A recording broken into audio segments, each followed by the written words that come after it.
Celtics Talk podcast is presented by 24autogroup.com. New England gets more at 24. What's up, everybody?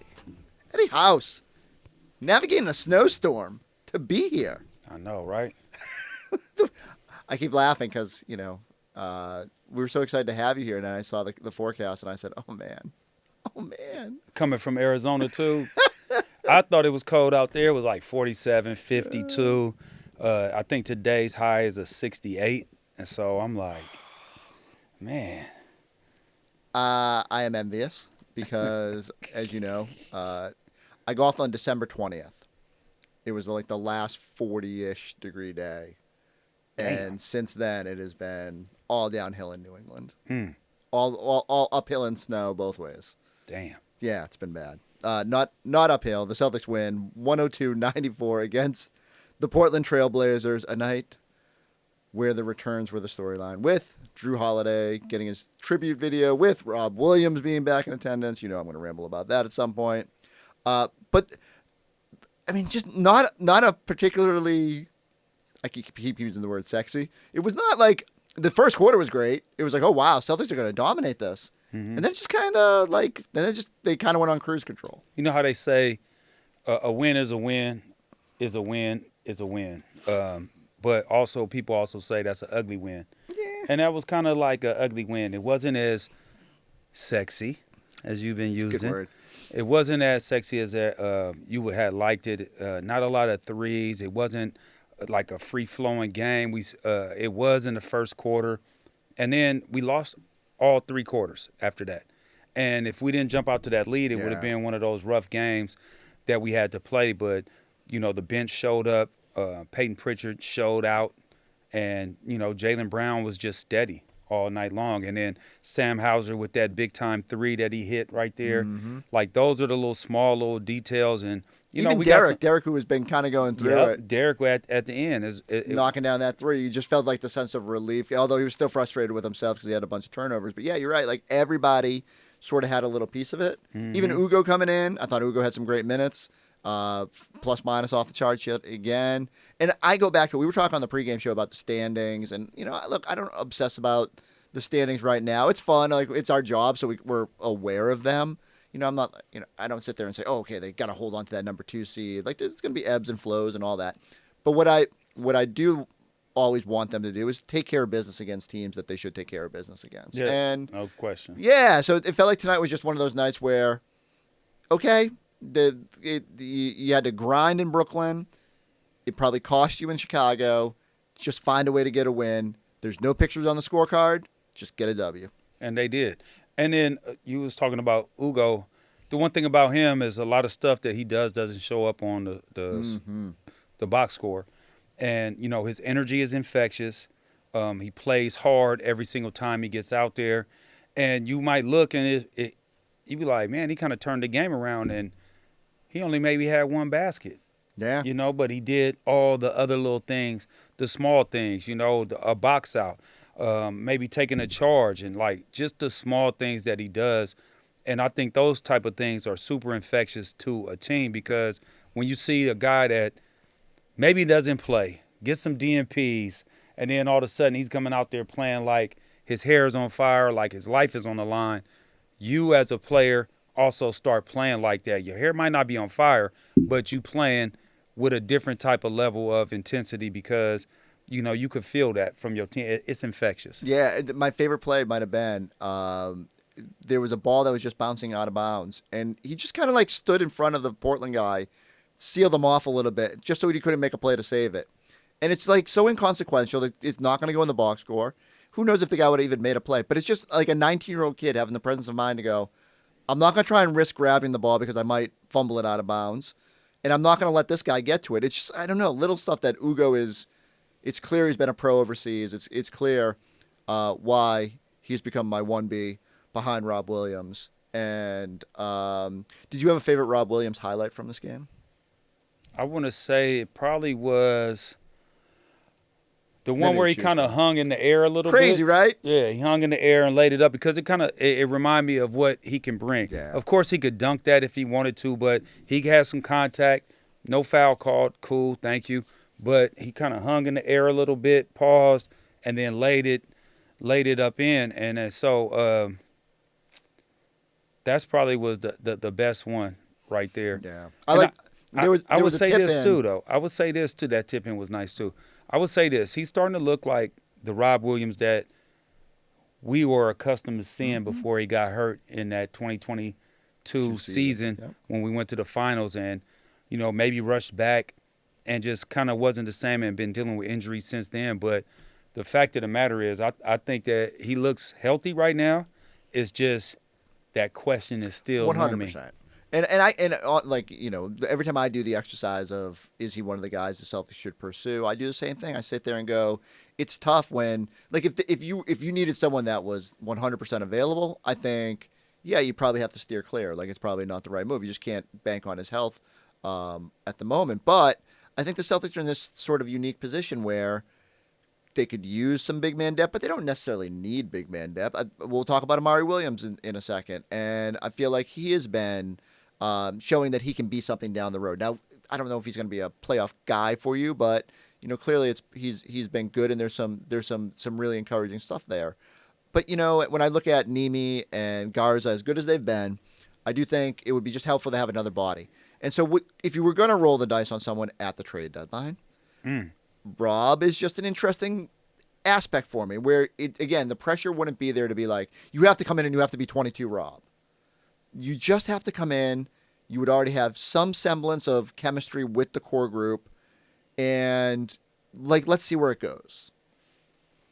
The thing is with that, I understand what you're saying, but the way we are playing right now, I wouldn't want to mess with the chemistry of the team unless it's somebody that's going to definitely, I don't think Rob's going to move and this is no shade to Rob at all, but I don't think he moves the needle like that. Yeah. And so if there was somebody that moved the needle, then that's a different story. And that's, sometimes when we throw these names out there, I do the same. I say the same thing. For me, someone like Gafford, who could be available if the Mavericks decide to move on.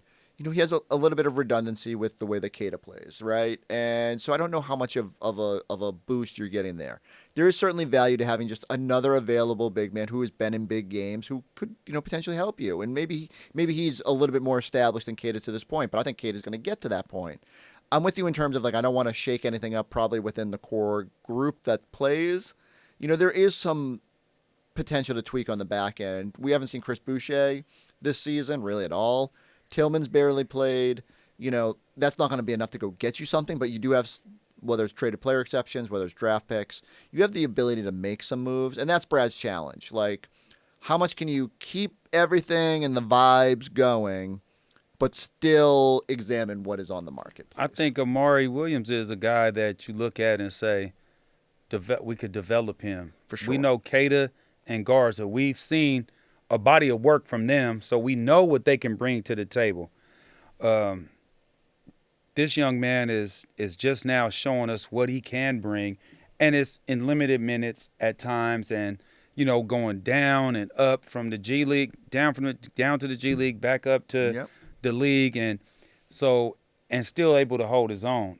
So I think that might be something where instead of lurking and searching for something that you already have and trying to change things, maybe, you look at, say, okay, Keita, Garza, and Luka. This league is not big man dominate. Fair. You know what I mean? It's not a big man dominant league. So, you got guys like Boucher. You got guys like, other guys that don't get real minutes to where you could look at and say, maybe we could package that up and get maybe some draft picks, and we're gonna ride this out, knowing that in the background we got zero coming. Yeah. If everything pans out. 100%, and that's all part of the calculus too. That's why I think if they do take a swing, it's more likely to be someone they see as a future kind of guy. You're not going to just upgrade to upgrade now when you're getting Tatum, when you're already getting good minutes from Nemi and Garza. That's enough to get you through this year. And it is an interesting balance. The one thing I'm always kind of torn on is, coming into the year, I thought it was really important for young guys to play, to figure out what you've got. And I think we've learned a lot about already, like Ugo and Amari. And you can make the case that they should play even more over the next, like, let's just say 20 games, and just like really let them get their feet wet, put them in position to be, whether it's this year or into the future, ready for whatever comes next after this.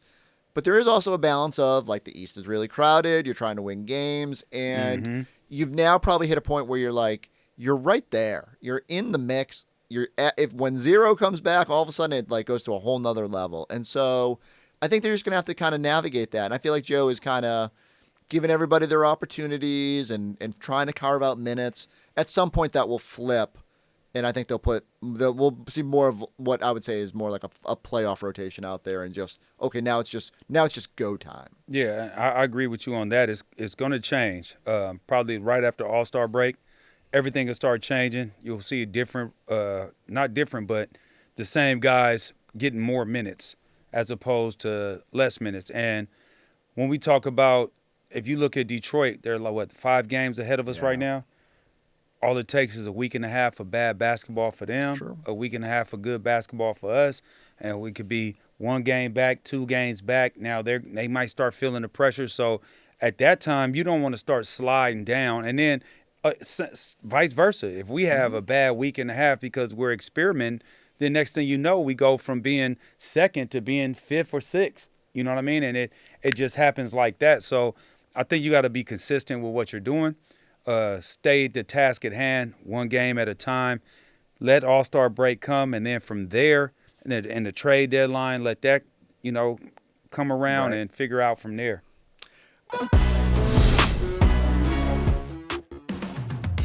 Having a vehicle you can rely on, that's important. That's why you can rely on 24 Auto Group. They will treat you like family. And that's because they are family owned and operated. They're honest, easy to work with, and they just get it. Whether you're looking for something sporty, something luxurious, or just a solid everyday ride, 24 Auto Group always comes through. With 9 brands and 11 locations across New England, there's something for everyone. And here's the best part. They've got the knack to save you more on a new or pre-owned vehicle, and the knack to pay you more for your trade, up to $2,400 over book value. You can even drive home with just $24 down. So if you want the best deal without the runaround, go see my guys at 24 Auto Group, because you always get more at 24. Online at 24autogroup.com. Let's blast through a few more things from this game. Jrue gets the tribute video. Nice. What's that like? Coming back, being celebrated, getting, having that championship bond, seeing old friends. Like, what was that like for you? Well, I got traded in the middle of the season, so it was kind of different from what Jrue had, but it just shows the class that this organization has, the respect that they have for what you've done for the organization, and then also just respecting you as a person, to give you that, because they understand that you gave it to this organization. And so when I came back, it was a little weird, because it was like, I want to say it was only like a few weeks after, right? A few weeks so after. You're naturally like, and not to put words in your mouth, but I'm assuming you're a little bit like, because no one asked to be traded from that situation, right? Like, Nah. And so there's probably a little frustration there. And yet, here they are celebrating you, and you're trying to, do that and get ready for your new team. And, it's a tough balance. And to be honest with you, man, this whole city is classy, because they also did I don't know what newspaper it was. I don't know if it was the Globe. I don't know which one it was. But they had a section in the sports page that basically, gave me my flowers and stuff like that. So I'm always going to love this city. And even though it's a blizzard and another one coming, I'm always going to love this city and love the people of this city, because they do show love and they give love. And but it was a little emotional at first.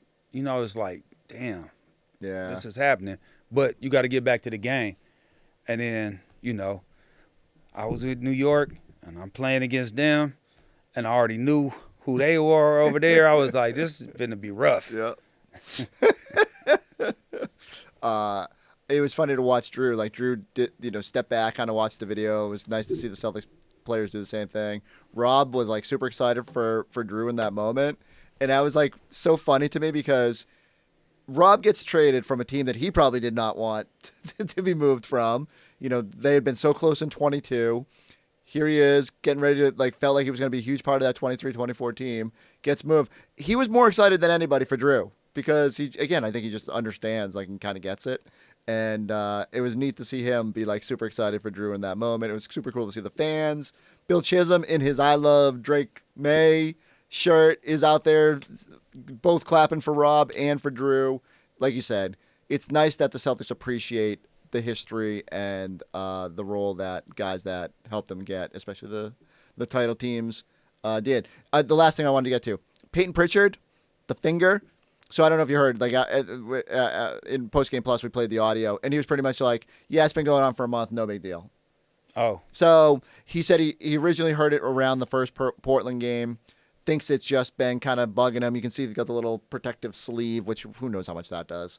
You look at the stats, doesn't seem to be deterring him at all. It's on his offhand. But you went through it, like how much, like just dribbling wise, anything, how cumbersome when it's on that non-shooting hand. Well, I didn't have that. That happened during the off season when I broke my finger, so it wasn't something that bothered me during the regular season. But every little thing bothers you. Like, if it's funny because you don't know what bothers you until you mess it up. You know what I mean? And you be like, damn, I used that like that. Or, it could be picking up a glass of water or whatever. You know what I mean? Some lemonade.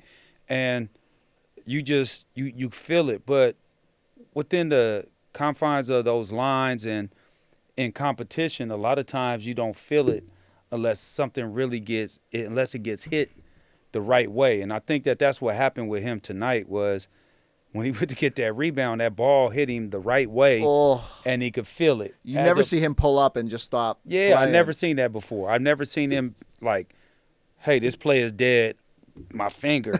Usually he's going after it and stuff like that. So, that really hurt him. And so I don't know what it is. I don't want to speculate, but I just hope that he's okay because at the end of the day, we're going to need him down the stretch for sure if we're going to make a long push or any kind of playoff push. Yeah, I forget if he used the word jammed or, you always worry about dislocation and, all that stuff. But again, Peyton seems like the kind of guy, I don't think would ever get this dire, but you hear the story about Ronnie Lott chopping off his pinky to get back out there. That's crazy. That is crazy, right? Like I don't know who do that. Like, I'll be like, hey, man, I can't play. I'm not chopping no finger off for nothing. If it was for like a Super Bowl or NBA No, Finals. I don't care. I'm not chopping no. Because at the end, when that's over with, you ain't got no finger no more. Yeah. I don't know if they can put it on ice and get you back in there. Man, that ain't a piece of salmon. Ain't no salmon. That's a finger, man. Well, I mean, the problem is if you get there and you go, wait, there's just a piece of salmon in here, and then they reattach that. Now you got trouble. Eddie House, you are going to be with us for a couple of weeks here. We're over at the Garden. Are you excited to be over at the Garden on Wednesday? I am. I can't wait to get the love and see everybody and give love back. Yeah, we haven't been over there a whole lot this season, and a little bit of a bummer before this stupid storm. This would have been a night we'd be over there too. I would have been able to give Rob a hug, and didn't happen. So I'll settle for getting to see Kristaps Porzingis. How sad is he? I'm trying to muddle through, trying to bring the energy. It was just good to see him out there doing Rob things. It warmed my heart. So I need everybody to go go subscribe, go check us out on the YouTube page. If you're over at the Garden on Wednesday night, come say hello. We'll catch you next time on the Celtics Talk podcast.